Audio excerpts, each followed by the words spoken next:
Hi everyone, I'm Lily. Today, I want to talk about habits. Not the dramatic, life-changing, overnight kind. I mean the small habits, the ones you barely notice, but that slowly shape your life. Most people think big change needs big effort, big motivation, big discipline. But honestly, that idea burns people out before they even start.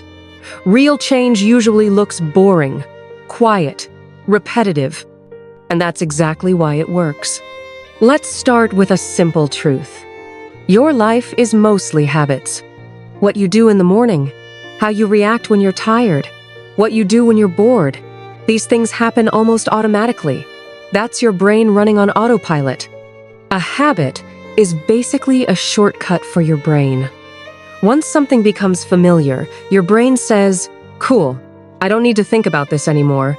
That's great for brushing your teeth. Not so great for checking your phone every 5 minutes. The tricky part is that habits feel normal.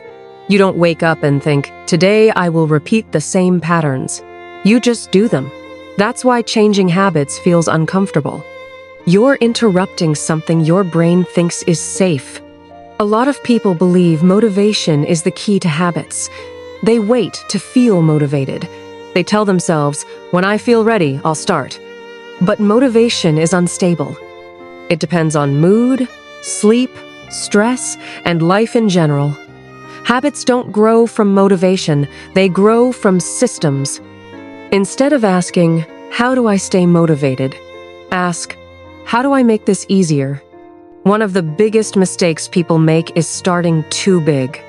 They say, "I'll wake up at 5 a.m., exercise for an hour, read 30 pages, eat perfectly, and never procrastinate again." That sounds impressive, but it usually lasts 3 days. Your brain doesn't trust sudden extreme change. It sees it as danger, so it pushes back with resistance, excuses, and procrastination. The smarter approach is starting small, and I mean really small. So small it almost feels silly. If you want to read more, don't aim for an hour. Aim for 2 pages. If you want to work out, don't aim for a full session. Aim for 5 minutes.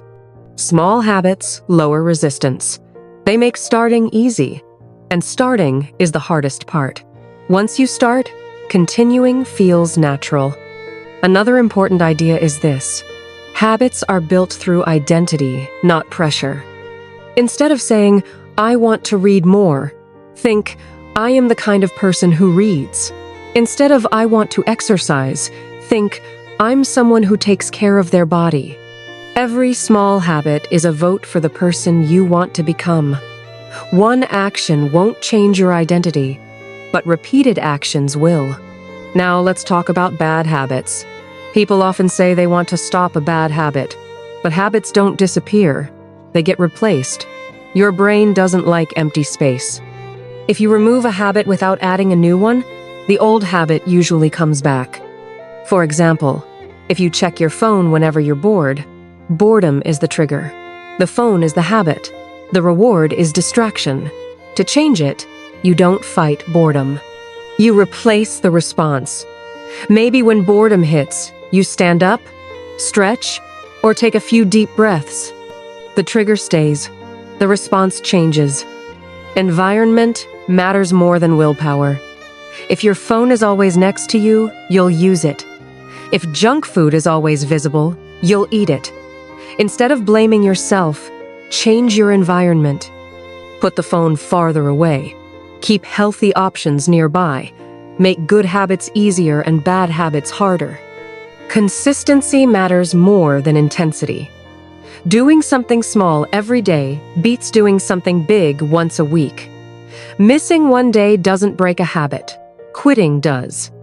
A helpful rule is, never miss twice. One bad day is normal. 2 in a row is how habits fade. Tracking habits can help too. Nothing complicated. A simple checklist works. Seeing progress gives your brain proof that you're moving forward. And proof is motivating. Another thing people don't talk about enough is patience. Habits don't change your life in a week. They change your direction. like turning a ship slightly. You won't notice the change immediately, but over time, the destination is completely different. Some days you'll feel disciplined, other days you won't. That's fine. Habits are there to carry you on the days motivation disappears. So if you want to start today, here's a simple plan. Pick one habit, make it small, attach it to something you already do. For example, after brushing your teeth, read 1 page. After opening your laptop, work for 5 minutes. Let the habit fit into your life instead of fighting it. Habits aren't about becoming perfect. They're about becoming slightly better, consistently. Small actions, repeated daily, compound quietly. And one day, you look back and realize you've changed. Thanks for listening. Take care of your habits, they're quietly taking care of your future.